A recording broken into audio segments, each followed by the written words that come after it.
goes. So the title of my project is Understanding the Connections Among Oral Language, Drawing, and Writing. And as Nancy stated, I drew on Vygotsky throughout my whole project, through the brainstorming, the composition, the organization.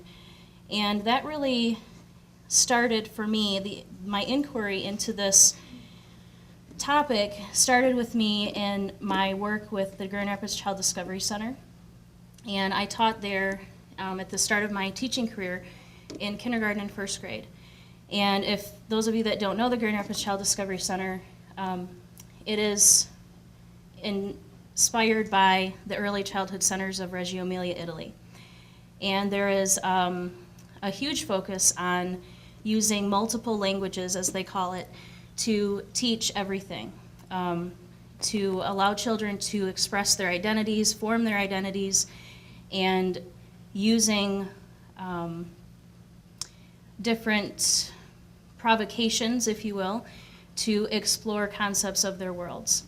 And so my inquiry into this began in my time there in teaching kindergarten and first graders, when I realized that their writing progress paralleled their progress in drawing.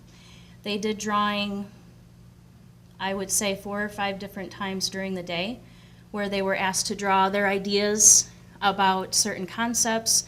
The composing process in our writing workshop began with drawing and conversation.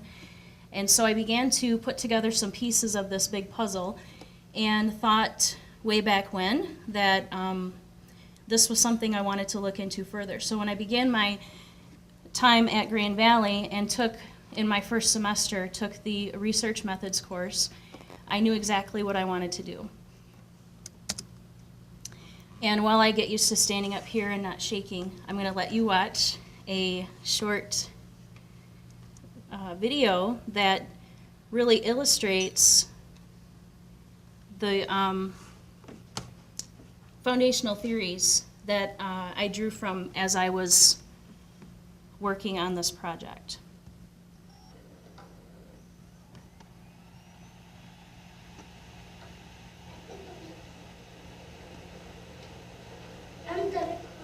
I'm the coolest one.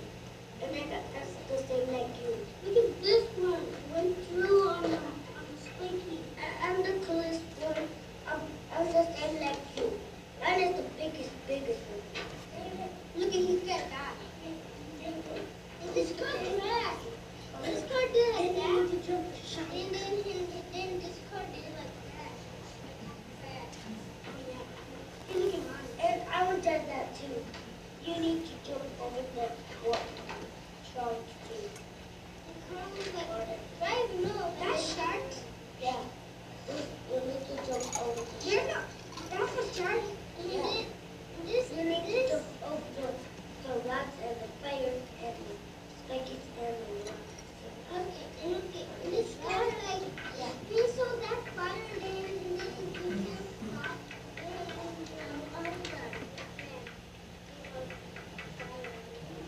Somebody's back of me, already in.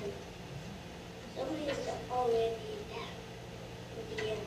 It's already in. How are you getting confused? And there's a girl. There's a girl. Right. No, nothing. I'm not going to her.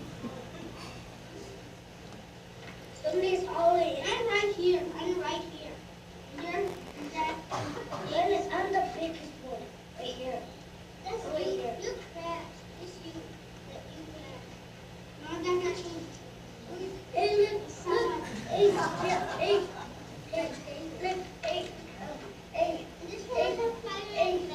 Michael. Mine is the biggest giant car. This one on fire. This was me. Okay. Then, Michael, this was me because I jumped. That car crashed. Yeah, crashed in the fire. I had jumped in the fire. I almost did it and I jumped so fast with this.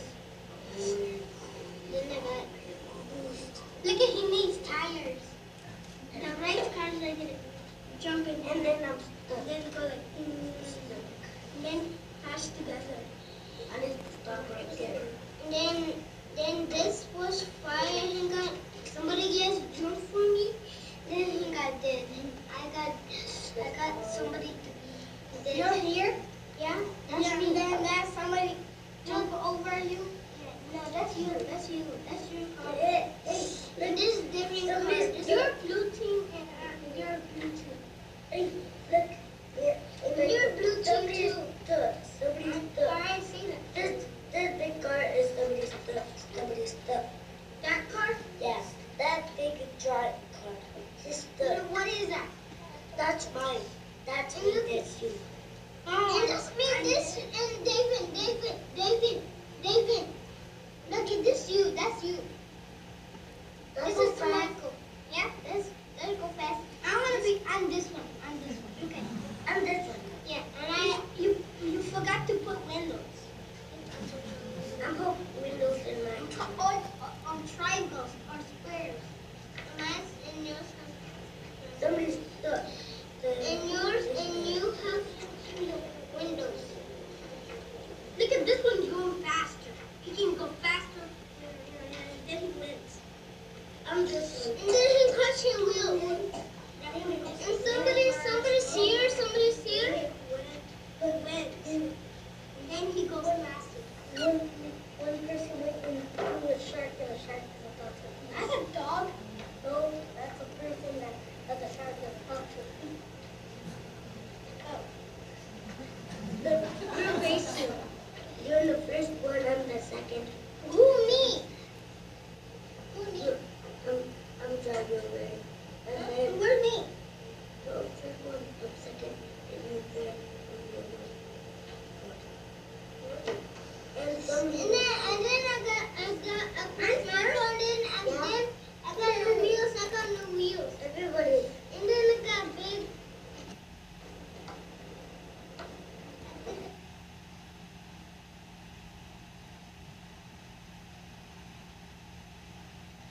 Okay, so I think you can see the power of that composing experience between those boys and how setting up the environment in a way that would invite them to compose in the way that's most comfortable to them, and also providing sophisticated tools that invite them to compose.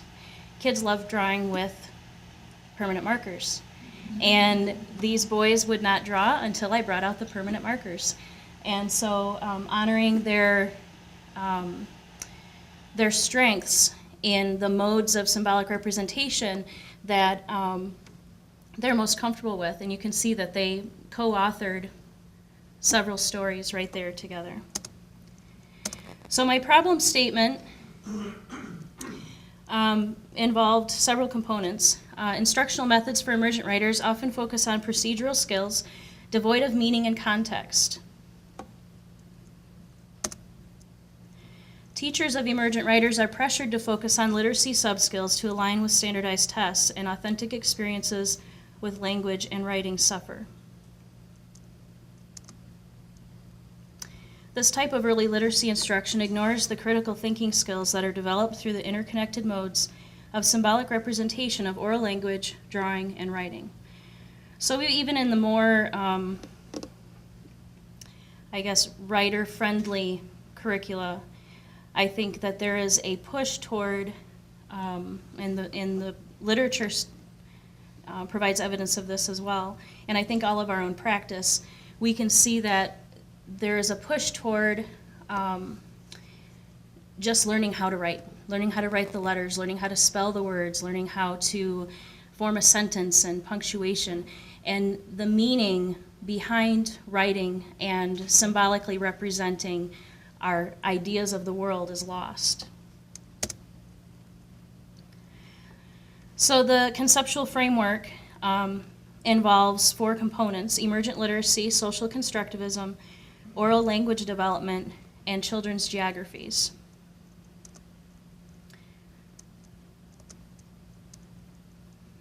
So in emergent literacy, according to Vygotsky, there are first-order symbols, and those include gesture, dramatic play, talking, and drawing.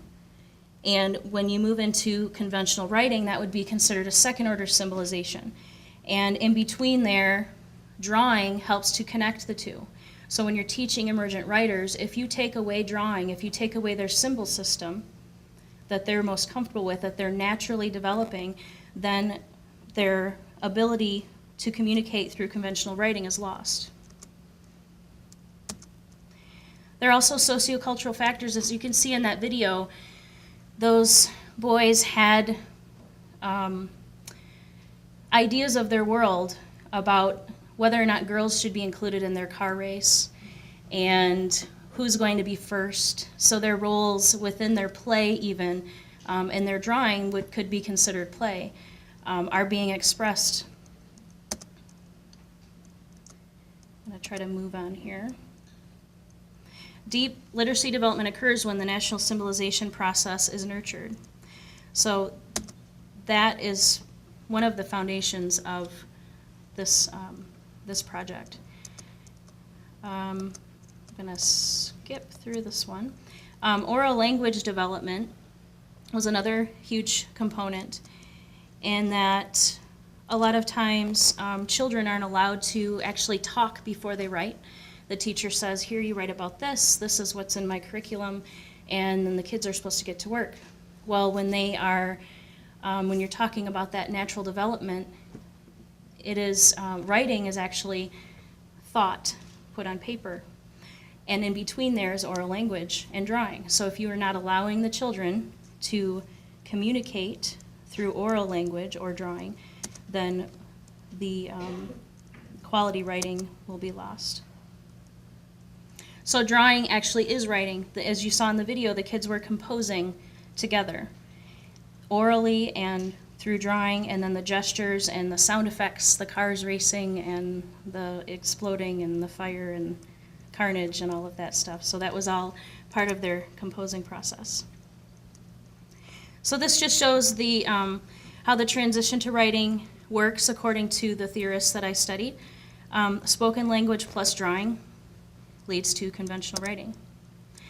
The other large piece of this is the environment. And when I was reviewing the literature, I came across a field of study that's relatively new, definitely brand new to me, and it was called Children's Geographies.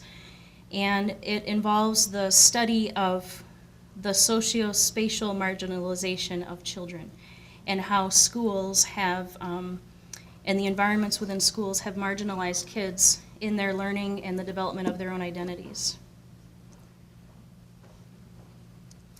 So the project components, basically the project itself is a professional development training for teachers and administrators.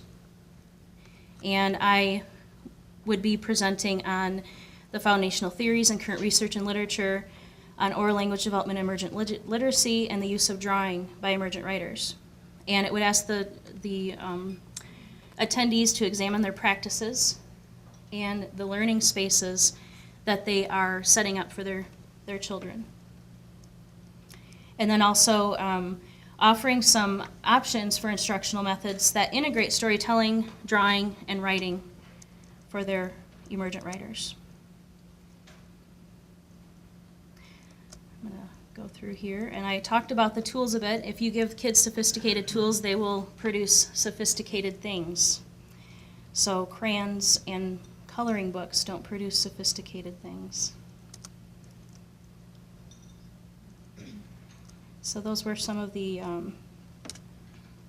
ideas for instructional practices that would be shared with the attendees at the professional development training. And that is essentially my project.